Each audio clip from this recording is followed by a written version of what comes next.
The tow bar is another accessory to which you can purchase, and what's nice about it is that you just slip the squat stand on and then you put the tow bar on. So there are 3 positions, and just like you would do squats, you can bring it up or down, and that's going to affect the height of the hip and the range of motion of the hip and the ankle.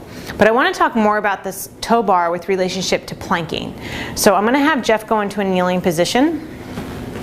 And we're at the bottom position with the tow bar, and this might be really nice. This might be a nice position where you see a good alignment and that they can get nice range of motion.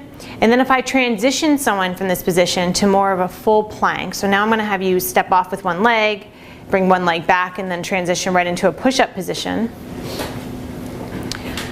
This is where you would eventually open up the glide board, so you'd push back and come back in. That's really challenging.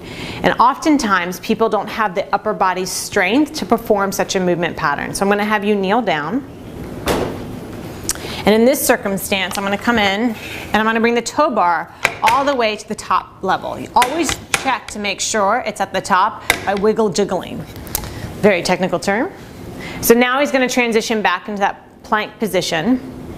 And now I've just raised the ground up, and so I've accommodated potentially for some upper body strength, lack of strength, and now we can start to build more of a stabilization and a strength effect here too with the planking.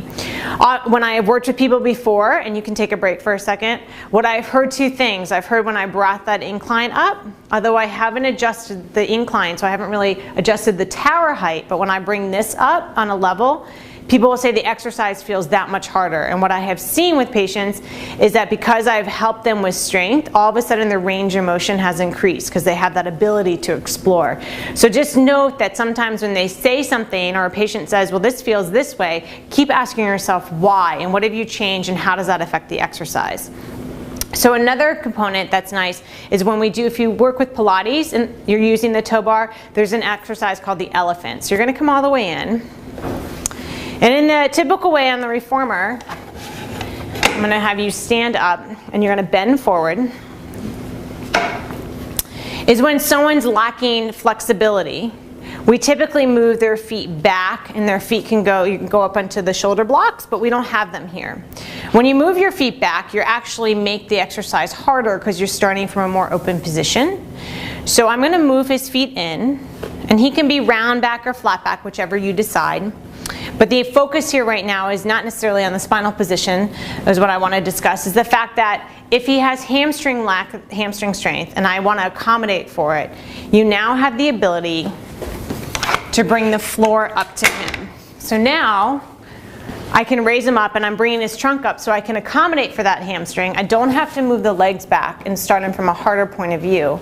I can start him from here and then he can move through the movement pattern. So think about the tow bar height and what happens when you change the relationship of the levels and how that changes the force through the shoulders and what that might do to the exercise or the flexibility requirements of the lower body.